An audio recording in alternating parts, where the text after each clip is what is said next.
It's 1:30. I'd like to call the Monday, March 20th, 2017 meeting of the Traffic and Transportation Commission to order. Roll call. Commissioner Clare. Here. Commissioner Littlefield. Present. Commissioner White. Here. Commissioner Hale. Here, sir. Commissioner Schuline. Here. Commissioner Miller. Here. Commissioner George. Here. And Commissioner Yonkel. Here. Can I have a motion concerning the minutes of the February 20, 2017 meeting, please? Move that we approve the minutes. Motion to approve from Commissioner George. Do we have a second? Second. Second by Commissioner Hale. Any discussion? Okay, motion to approve the minutes of February 20, 2017 from Commissioner George, seconded by Commissioner Hale. Can I have your votes, please? Okay, item is approved. Report on taxi license and record service will be next month, unless you have anything for us. Nothing? Okay, thank you. No items on the consent docket. 5A, can we have staff input on 5A? All right. This morning we were contacted by the applicant and they indicated that they would not be able to attend this meeting, so they've requested their item be continued to the April 17th meeting for your consideration. Okay, do we have a motion concerning item 5A? Motion to continue to next meeting. Okay, motion from Commissioner Hale to push item 5A to the next meeting. Do we have a second? Second. Second by Commissioner Schuline. Any discussion? Okay, we have a motion to move item 5A to the next meeting from Commissioner Hale, seconded by Commissioner Schuline. Votes, please. Okay, item is approved to be pushed. Motion is approved. We go on to 5B. Can we have staff input on 5B? All right. Shortly before this meeting, I received some emails from the applicant on this item. They're also not able to attend this, so they've asked for their item to be continued to the next meeting as well. Okay. Do we have a motion concerning item 5B? Move to continue. A motion from Commissioner Littlefield to move item 5B to next month. Do we have a second? Second. Second by Commissioner White. Any discussion? We have a motion to move item 5B to next meeting from Commissioner Littlefield, seconded by Commissioner White. Can I have your votes, please? Okay, item is moved. 5C, Jeff Berries, he's the Security Director, Crossings Community Church, to consider a request for the installation of a traffic signal at the intersection of Columbia Drive and Northwest 150th Street. Sir, if I could have your name, your address, you have up to 5 minutes, and please fill out one of these forms when you're done. Okay. Thank you. Great. My name is Brian Kuhn. I'm 2832 West Wilshire. I'm the office manager and vice president of Hewitt Zollers. Used to be Kuhn Engineering, but today I'm here to represent Crossings Community Church. I've been a member of that church since they were at Belle Isle and moved out there back in '99. So they asked me to come and talk to you all about this application. We have been out there, like I said, since 1999, and since the congregation keeps growing. Very active church, not only on Sunday. There's 5 services on Sunday, but there's also classes for the community on Monday nights, Celebrate Recovery, and lots of different classes, divorce care, those kind of things. Wednesday night, there's probably a couple thousand people there for classes. And also, there is now a school that is pre-K all the way up through 12, which has 1,050 students now. And to exit the property, you can either go back to the south and go back to Memorial Road, or you go to the new frontage road on Hefter Parkway and go north and either go up to 150th and go east, or you can take the Texas turnaround and go back south, or you exit on Columbia Drive, which is exits onto Northwest 150th. Jeff Berry, who's in charge of our security, submitted an application a couple months ago to request a signal on 150th at Columbia Drive.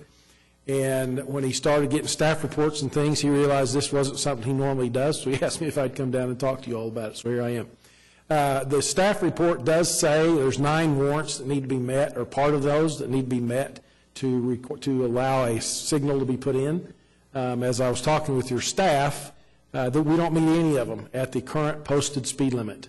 However, when they did test the speed limit, in the 85th percentile, the speed limit is 48, not 40 as posted. So if you all have driven that area, you know that Northwest 150th is a new street, 4 lanes. It's like a raceway.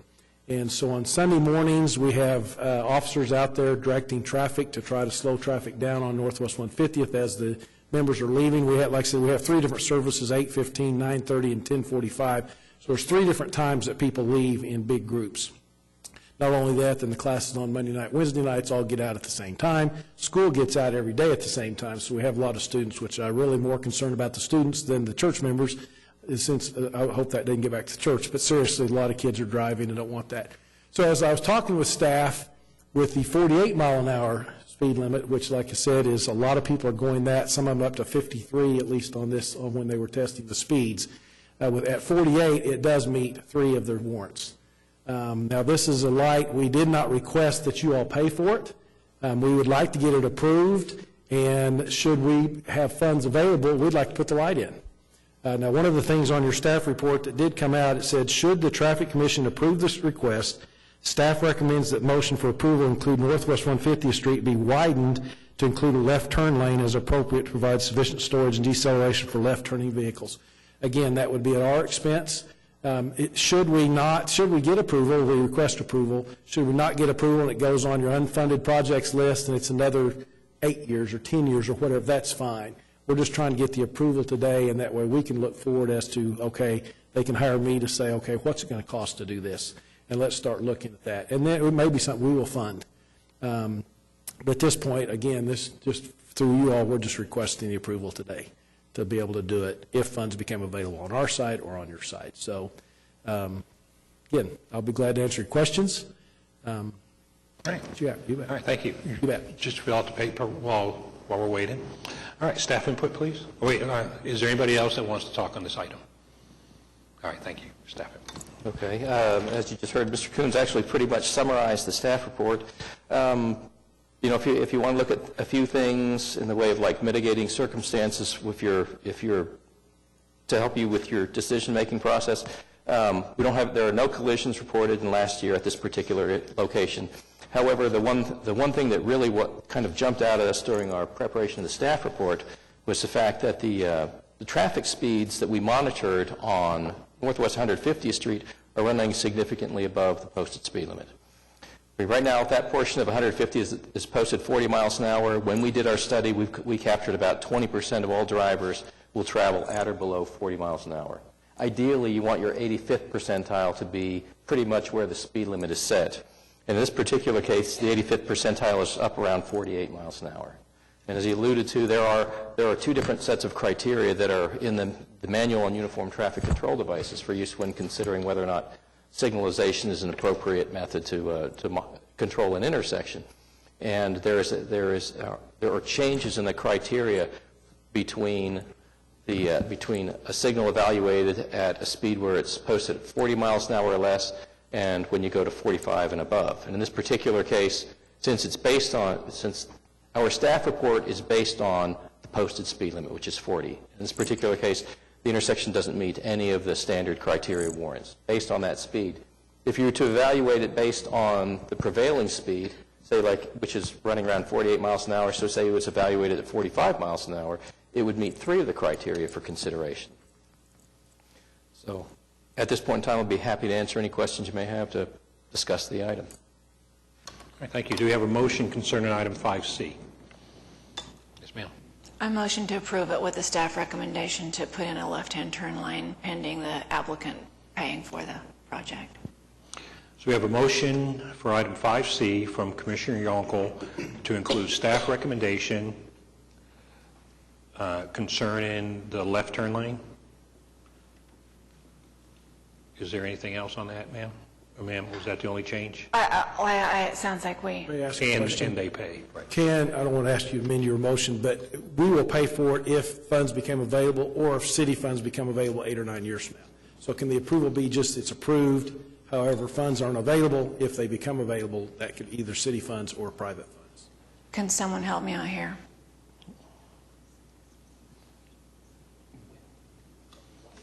So we have a motion from Commissioner Yonkel to approve item 5C, including the staff recommendation of the left turn lane, and that's all you want to do right now? Or do you want to talk about the funding? With the applicant being, if funds are available, the applicant proceed and pay for it. Otherwise, it goes on the TBD list at a later date. Okay. So the staff Be recommendation for the funded. left turn lane, and then the applicant pays if they can. If not, it goes on the unfunded. Well, and when it comes to an item like funding, we always write these reports and we leave them open-ended. We always indicate to applicants that, since funds aren't immediately available, they go onto the city's unfunded projects list. It's at any point in time, if an applicant or some other party decides that it's a greater benefit for them to accelerate the project by taking over like design and funding responsibility for it, just by having it on the unfunded list makes that possible for them. If it's subject to approval of just a sole source paying for it, then we would not put something like that on our unfunded list. It would be approved specific subject to like a private party bearing all construction costs. Okay, understood. Okay, so we don't talk funded on your motion. Okay, right. Okay, so we have a motion from Commissioner Yonkel to approve item 5C, including staff recommendation for the left turn lane, period. Do we have a second to that motion? Second. Do we have a second from Commissioner Clare? Yeah, so is that funded by crossings only? Or is that just a regular approval, then if they want to pay for it at some point, they can? Which is it? Because they've offered to pay for it, so Right, I think it should be, right, yes, they're going to pay for it, not the city. As Stuart said, a motion or an action of this item gets approved, goes on the unfunded, could be years before the city gets to pay for it. Or it could be somebody, yes, but if somebody comes in and wants to pay for it, then that's okay. So that's the motion, and that's what was seconded. Okay. Okay? Before we vote, is it possible to have a motion and to have exclusively funded by the church without, at some future point in time, the city funding it? Currently, under the current speed limit, it does not meet any of our criteria. I mean, if people are breaking the law, that's a separate issue. But at this point in time, it doesn't meet any of the criteria. I'd be more than happy to vote to approve if the church is willing to fund it on their own. But just to have it hanging out there at some future point in time that the city may or may not have to pay for it, I would have a problem with that. I agree. Okay? Sir, do you have a I comment? see a lot of heads nodding, and so I would say we would agree with that. And in the future, if something happens, changes, speed limits, if all of a sudden it does meet, we may be back before you, but at this point, yeah, absolutely. Well, even if it, okay. I'm happy to amend. Okay, so we go to the motioner, ma'am, and you're willing to amend your motion to include the staff recommendation for the left turn lane Pending and funding by the applicant. pending funded by the applicant.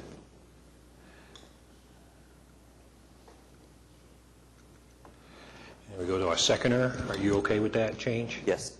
Okay. Any other talk on item 5C? Anybody else? Okay. So we have a motion from Commissioner Yonkel to approve item 5C to include two things, the staff recommendation for the left turn lanes and that the funding be by the applicant. And that's seconded by Commissioner Clare. Can I have your votes, please? Okay, item is approved.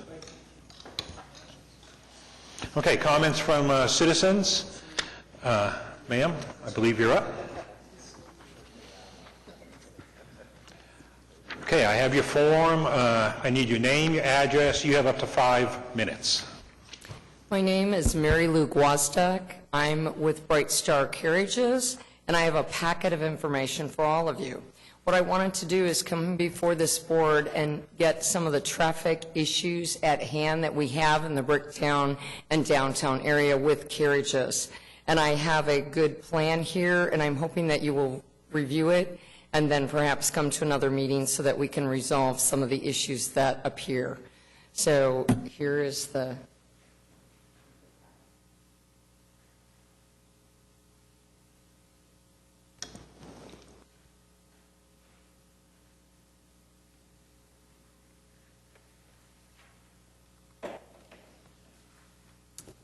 And if you notice, the first thing on there is the trolley car, and the reason is it will affect where carriage stops are.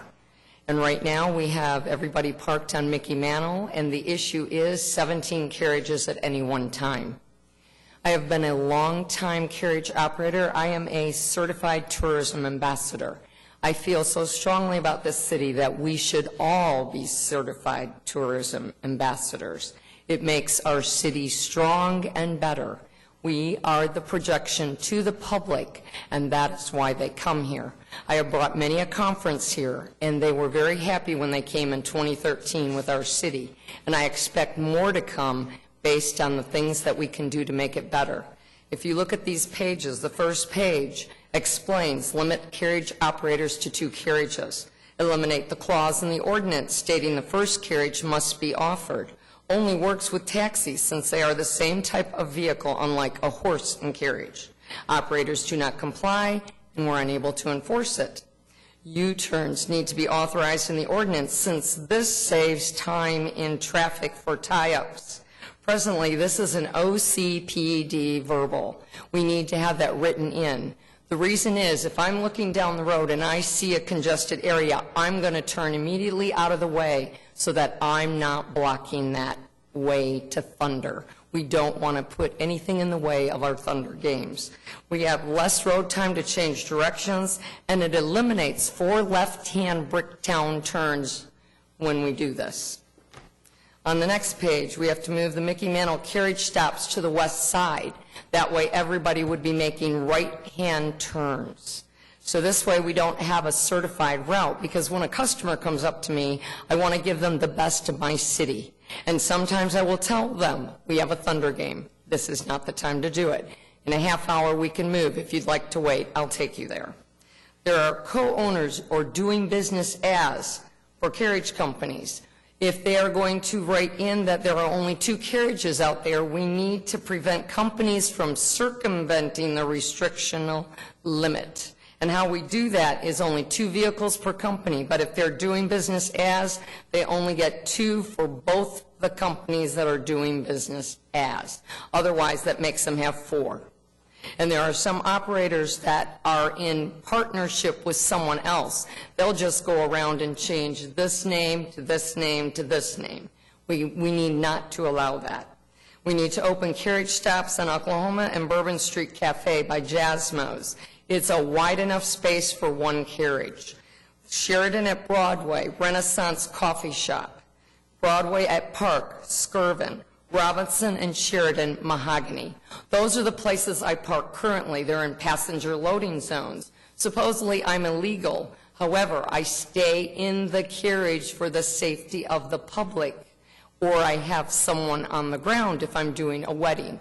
It's very important that you have someone on the ground, because with a horse, we never know. However, when I'm in that box, there's no way that horse is going anywhere. I'm also a member of the Carriage Operators of North America. I have been to New York City. I have been to Memphis. I have been to New Orleans. I've been to Atlanta. I have seen all these different cities, California. There isn't a city I haven't covered. I've been to Canada. And I have looked at all these operations and examined the good, the bad, and the ugly. I hope that we can walk away and do something wonderful for our city and not take carriages away, because this city was built on agriculture, and we still have a very large agricultural community. This is horse country. We are bringing more people into the state fairgrounds, and it would be a sad day if they took the carriages out of Oklahoma City. I thank you. Very good. Thank you, ma'am. So staff, you're going to take this information and look at it. Yeah, we'll have to see what applies to actions that might be needed on the part of the commission. We'll have to work with your person addressing the commission today and guide them as to how to go about preparing applications for the commission to consider, or whether or not they need to visit with other city departments that like licensing if they're looking at changes to operational procedures. Okay. Yes, sir. Come on up. I went out there a couple weeks ago, wrote up one of the carriage companies, and there's about anywhere from 12 to 18 carriages. They've outgrown the Bricktown area. 5 carriage stands in Bricktown. There's one, Myriad Gardens. That one's always filled up with taco trucks. But there's always events going on there, so it's kind of a wasted stand. 3 of the stands are not being used because everybody's on Mickey Mantle, and that's where the money's generated. That's where they provide the services the most. The Spaghetti Warehouse closed down. They lost revenue there, so. But I know the streetcars are going in over there off Oklahoma and Sheridan now, so those 2 stands are incapacitated now, and nobody uses the U-Haul one. So, but they've outgrown the stands. There's just too many of them in one spot. So that's mine. I observed it. I've only rode with one company. I plan on riding with all the other companies to kind of see their routes and see where they're going. And also, I put together a packet on the stands, the measurements, so I'll get that to y'all too. Okay. Thank you very much. Anybody else wanted to speak? Yes, sir. Please come on. Huh? Sure, no, you can talk all you want. If I could have your name, your address, you have up to 5 minutes, and please fill out one of these forms Okay. when you're done. My name is Gary Tabor. I'm here in Oklahoma City, a landowner, property owner, office in Midtown for 40 years, and past president of Midtown before it was what it is today with Mr. Howard and those folks. The reason I came down was that there was a sign in our neighborhood about your meeting here today. We have an issue. It's not just isolated to Crown Heights where I live, but the city, I think, is assuming its responsibility for something they probably don't like. Last year, about April or May, you closed the Western at about 37th, 38th for a couple blocks for a Harry Potter event. Several thousand people came. It clogged all the streets. We had an emergency in the neighborhood. Fire department was blocked out, couldn't get in. Typical story you all probably hear a lot about. Same thing with the police. It was wall-to-wall people. Another event wasn't supported by the city, but it was called Beer and Bicycles. And you can imagine that combination doesn't work too well after you've been drinking beer for 4 hours. Most of them couldn't ride their bicycle, so they were laying in the street. Some neighbors called the fire department. Again, they were blocked out. The street can handle 3 cars going any direction, but when people park on both sides, and that's my question here, is this the place to start talking about allowing only parking on one side of the street so you try to prevent safety people and fire people from getting up and down the street? Is that a common sense solution? It seems so to me. Well, when it comes to enacting parking restrictions in neighborhood areas, we've got this body would consider things like that, but they have to have an application or a written request. And usually when you're looking at prohibiting parking on one side of a residential street or the other, the people on both sides of the street need to be made aware that there's going to be a request presented to the commission to prohibit parking on one side. And so basically we have a petition process. And we can meet with you afterwards and kind of walk you through what's involved. Well, I appreciate it very much. Thank you for your time. All right, very good, sir. Hey, anybody else wanted to talk? Oh, yes. Sir, if you could fill out one of the blue forms here, up there. Thank you. Thank you, ma'am. All right. Before we go ahead and go around the horseshoe, we want to go to the sub-item. Here, Stuart. You're more than welcome. Well, you got the only thing we've got on this month's agenda is we've got our standard report on yield and parking restriction installations, and then the other thing we have is a little bit of discussion on the framework for the neighborhood traffic calming program. And the reason why I've put together this memo for your consideration, it's really to get you to start talking internally and then thinking about what this body would consider it would like to see in the way of like a traffic calming program for neighborhoods, and whether or not the commission should be involved in making decisions like this. But really what we've got is I've got a short list of questions that I'd like to get some feedback from you. It doesn't have to come today, but I mean you can send me your comments at any time. On the first page of the memo, I'll just kind of read them in total. So when we're looking at developing a program, first question I've got is, will the program be managed via requests presented to the Traffic and Transportation Commission, or will the program be managed at the staff level? The cities of Omaha, Nebraska, Norman, Oklahoma, and Tulsa, Oklahoma do not have public bodies that function in the same capacity as the Oklahoma City Traffic and Transportation Commission. As a result, their programs are managed at the staff level. So does the commission believe that public hearings should be an inherent part of requests for neighborhood traffic calming? The commission's hearings are one of the few instances where all parties involved, neighborhood applicants, commission members, city staff from the Public Works Department, the municipal counselor's office, as well as the Oklahoma City Police Department, would be present. So this could be an important consideration, since considering the prioritization of requests may be needed. And the reason why you might have to think about prioritizing requests would be relative to how traffic calming got funded, because it's not an inexpensive process. Another item for you to consider would be, so how will requests for traffic calming be processed? So initially, the City of Tulsa did include a ranking methodology when considering public requests for traffic calming.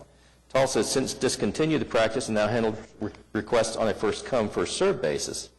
Tulsa presently has a budget sufficient to construct a citywide total of approximately 15 speed humps annually and does not utilize private funding for their construction.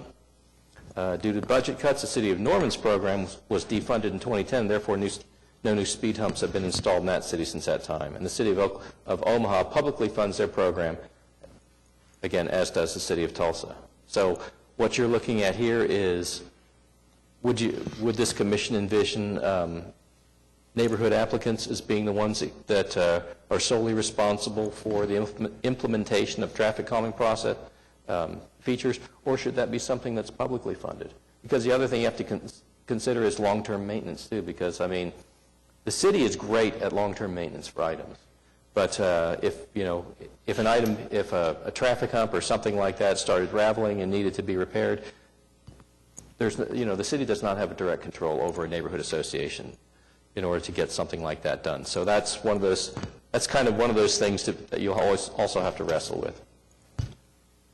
Moving on, what traffic conditions must exist before a neighborhood can be considered a candidate for traffic calming? All of the cities queried would only consider the use of speed humps on residential, non-collector neighborhood streets.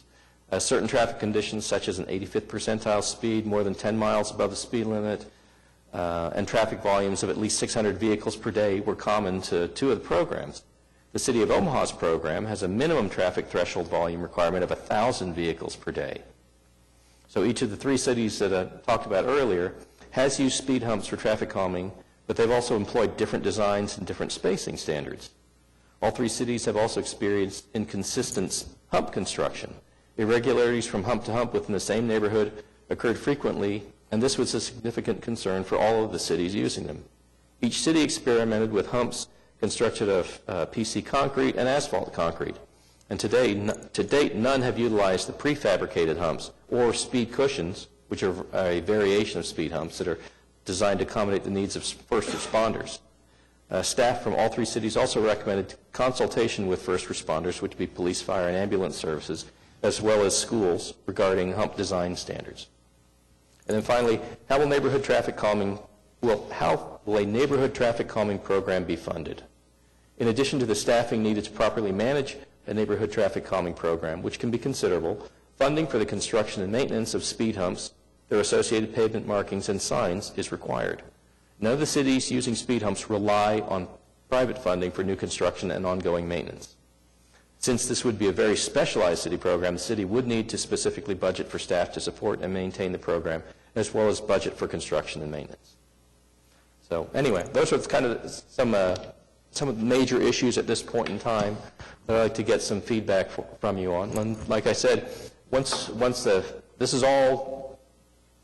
is specifically here to get you thinking about what constitutes a problem, under what conditions would a neighborhood qualify, and then from there you can start looking at, a potential list of techniques or tools that might be used to address it. But like I said, until we get a few of these items resolved, and at that point in time, I think we'll be able to move forward and start looking at actually implementing a program. And you're going to send this out to us so we can reply back to you personally? Yeah, at any point in time, you're capable of replying already, and you do have the program the basic framework for the draft program. It was included in addition to this cover amendment. Okay. All right, so let's go to our two people from the subcommittee. Do you have any input on this? Well, firstly, really appreciate the hard work on this. You guys have done a great job. The framework is an excellent basis, and the questions are spot on. So what our colleagues can contribute in their opinions on this would be great. A little bit of some conversation outside of the meetings that the subcommittee had with regard to funding. One of the primary goals, I think, of a neighborhood traffic calming program that we spoke about was that neighborhoods would be primarily responsible for funding these projects. Now, they were tiered. There was some discussion about, chicanes and turnabouts and curb cuts and things like that. Those would have to be in a range where it's like in the planning commission before they even develop a neighborhood, or if it's an existing neighborhood and something like that is possible, Public Works would have to be involved in that, and public funding would have to be involved in that. But some of the more effective tools that we recognized, speed humps, speed tables, driver feedback devices, there were a dozen or more of them that we presented in our recommendation, are items that neighborhood associations could probably fairly easily afford to initially install and maintain, specifically if it's like a driver feedback device and we're talking batteries or something like that. Neighborhood associations raise $10,000 for entrance marker projects and more landscaping projects. I can't imagine that there wouldn't be neighborhoods where there are perceived traffic challenges where they wouldn't be willing to do a fundraiser to accomplish the funds to do something if it were approved. There's grant money. There's other resources that neighborhoods can go to, I think, to build these things.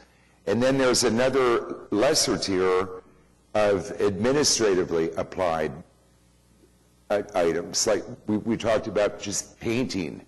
We talked about, I think that even driver feedback devices might fall into that kind of a category. So there's a lot for you guys to think about, and your feedback is going to be great. And I really feel certain that we're going to come up with something that's, JB and I have wanted a toolbox just chock full of all kinds of things, but we understand reality. We can't have everything. One of the things that I'd like for staff and you all to consider too when you read this and you deliver your feedback is language in a program or a plan like this or a policy where there's opportunity as time goes by for new inventions and new devices and things like that easily be included in it.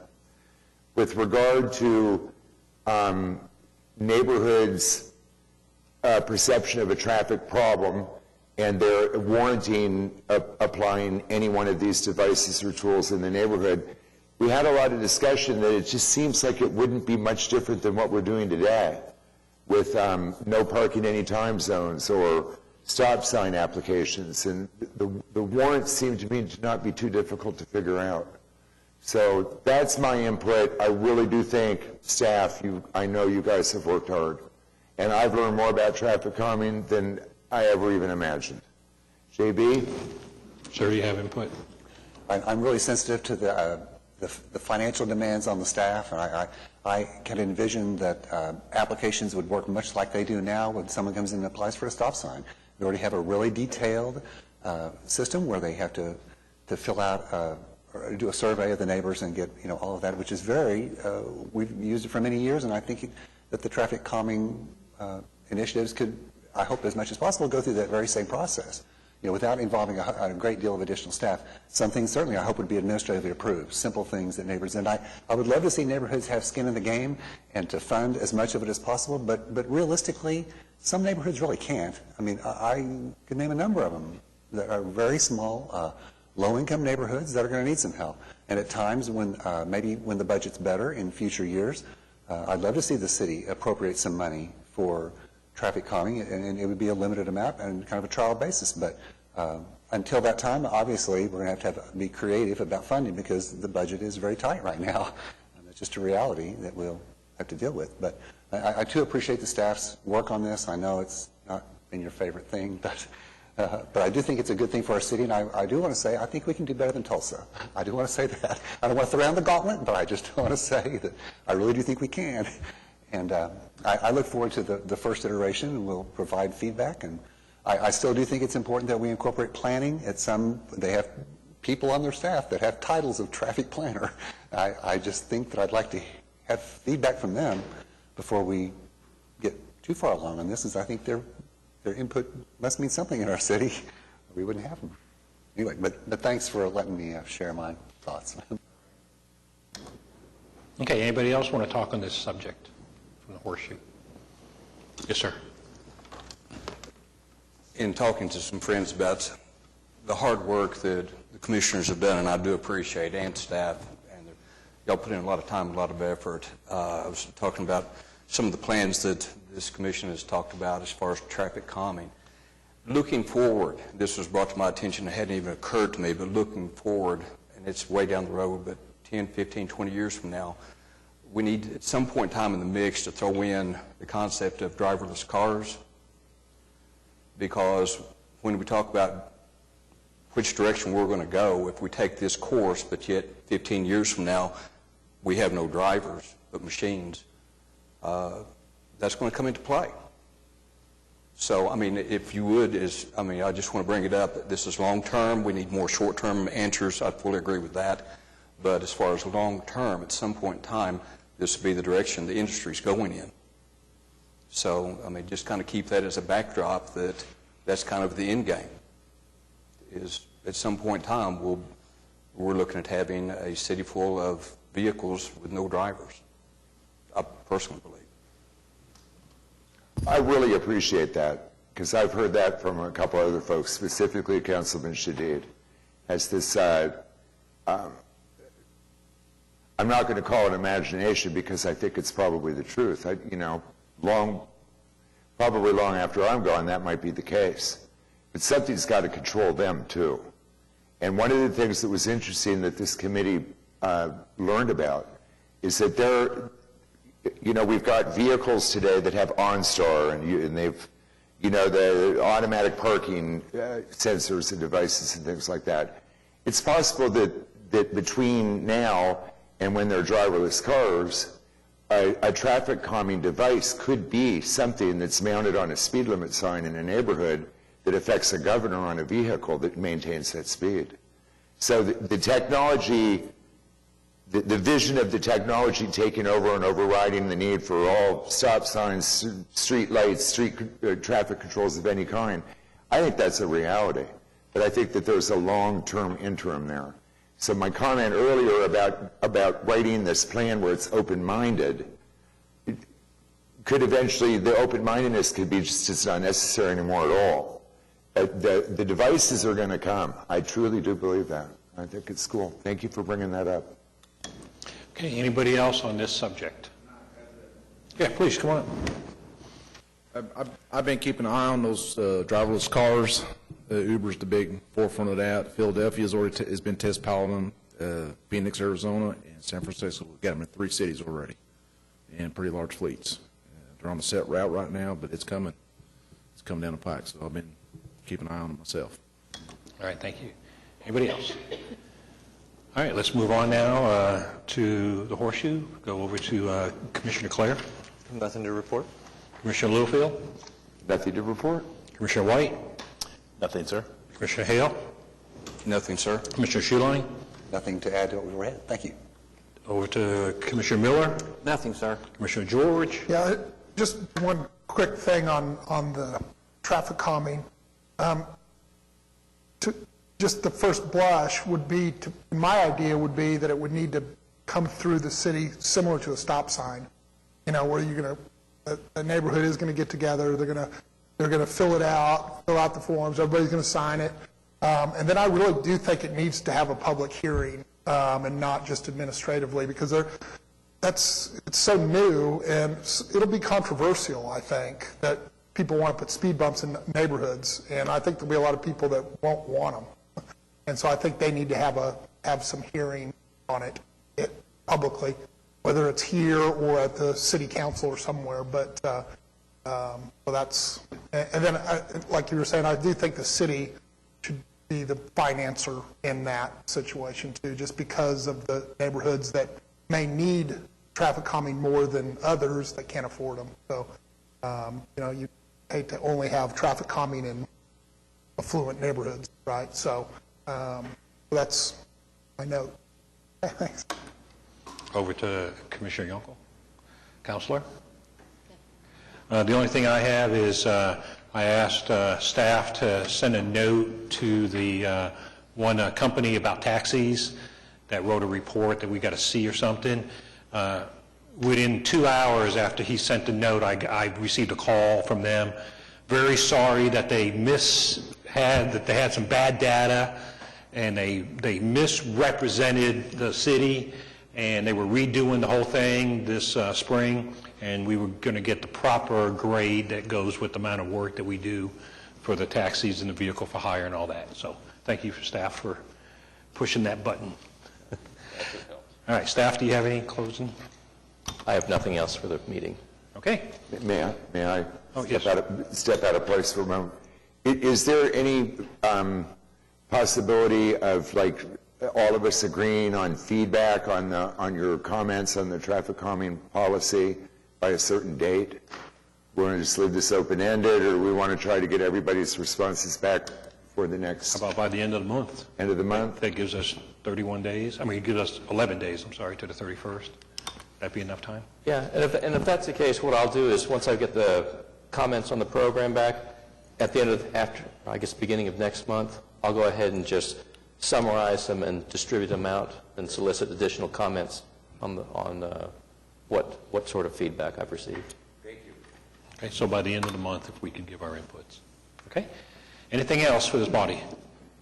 Okay, we stand adjourned.